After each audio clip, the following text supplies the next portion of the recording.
Jakarta bukan sekedar kota. Jakarta adalah tempat tinggal manusia Indonesia.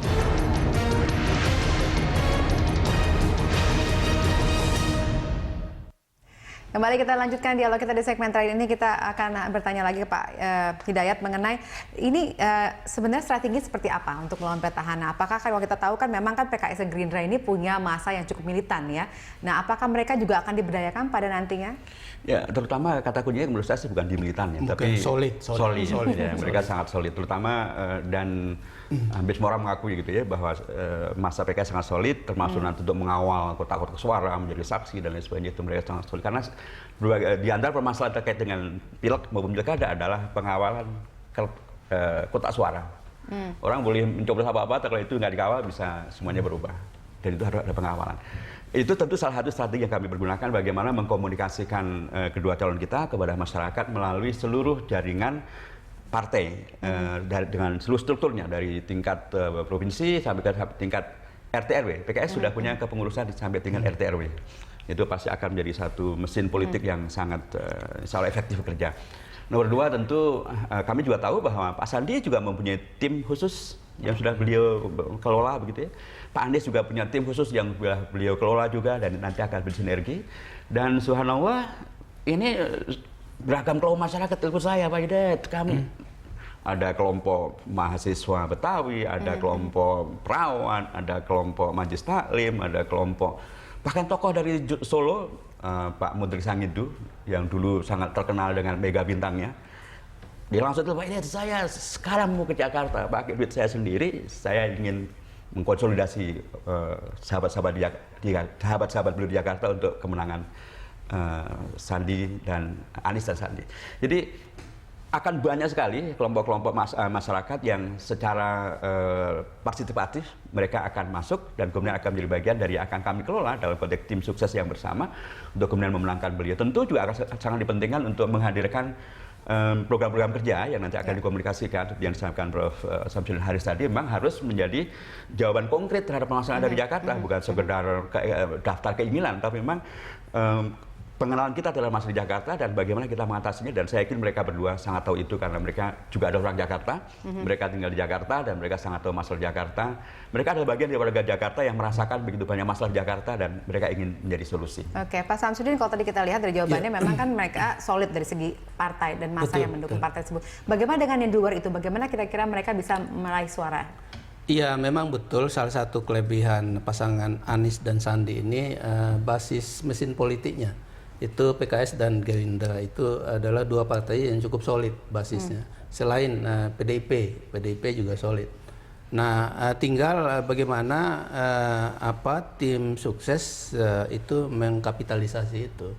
Nah, yang tidak kalah pentingnya adalah bagaimana itu tadi apa yang dijanjikan oleh pasangan Anies dan Sandi untuk Jakarta yang lebih baik. Sebab bagaimanapun tantangannya adalah menghadapi petahana yang sudah melakukan banyak hal ya, yang sudah kelihatan baik mengenai soal upaya mengatasi kemacetan, banjir, transportasi publik, normalisasi kali atau sungai dan lain sebagainya. Itu bukan sesuatu yang mudah.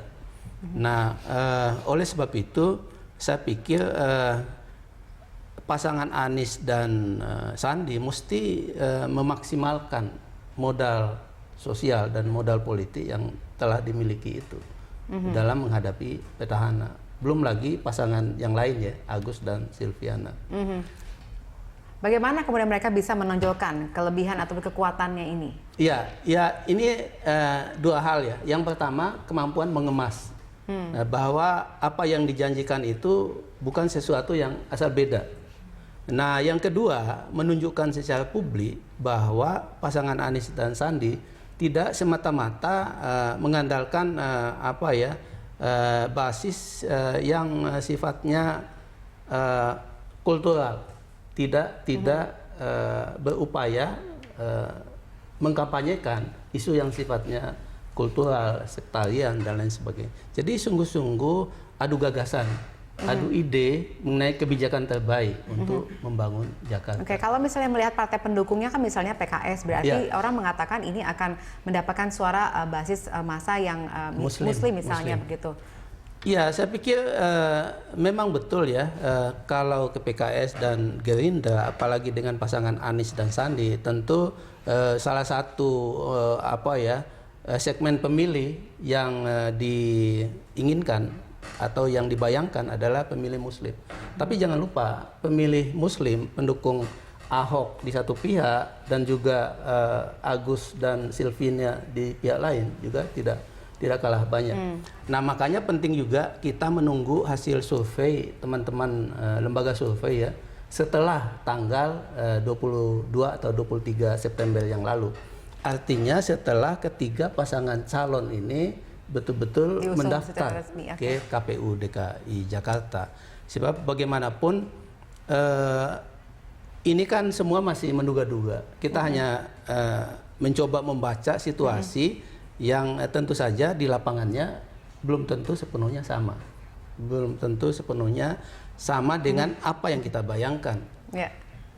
Oke, Pak Hidayat, terakhir sebelum kita tutup, menurut Anda kira-kira peluangnya seperti apa nanti gambaran ke depannya? Ya, insya Allah peluangnya sangat bagus nih ya, bahkan kami mentargetkan kalau bisa menang satu putaran gitu. Ya, mengapa tidak? Kan kita harus setinggi langit gitu loh ya. Dan itu menjadi bagian dari yang menyemangati kawan-kawan untuk bekerja lebih efektif, karena kalau selesai satu putaran itu ya enak untuk semuanya lah gitu. Saya enggak lah. Sekalipun kalau untuk rekan wartawan jadi nggak asik ya kalau selesai. Gitu. Tapi ya itulah bagian dari dinamika yang kami terus kelola, tapi minimal adalah targetnya kita masuk di putaran kedua. Tapi kalau bisa selesai satu putaran tentu itu baik untuk semuanya. Dan karenanya disiapkan betul-betul tim sukses yang solid dan kemudian program-program yang sangat bagus dan kemudian mengkomunikasikan keunggulan Pak Anies dan Pak Sandi dengan beragam profesi yang mereka miliki dan beragam prestasi yang juga mereka dapatkan, termasuk juga begitu banyak hal yang sudah mereka kerjakan. Jadi bukan sekedar apa yang akan dikerjakan dan seolah-olah menjadi sesuatu yang sangat jomplang dibanding dengan petahana misalnya. Karena petahana sudah bekerja sesuai dengan amanat yang didapatkannya, Pak Anies juga bekerja sesuai dengan amanat yang didapatkannya, Pak Sandi sudah bekerja dan prestasinya juga diakui oleh publik. Baik. Saya kira ya ini Pak Hidayat menutupnya dengan menang satu putaran itu loh. Saya pikir ya sulit lah. Sebab bagaimanapun itu namanya cita-cita setinggi langit kan boleh dari Bro. Sebab bagaimanapun hasil survei sebelum ini kan sudah menunjukkan bahwa pasangan Ahok Jarot itu memang di atas. Masih banyak peristiwa yang akan terjadi.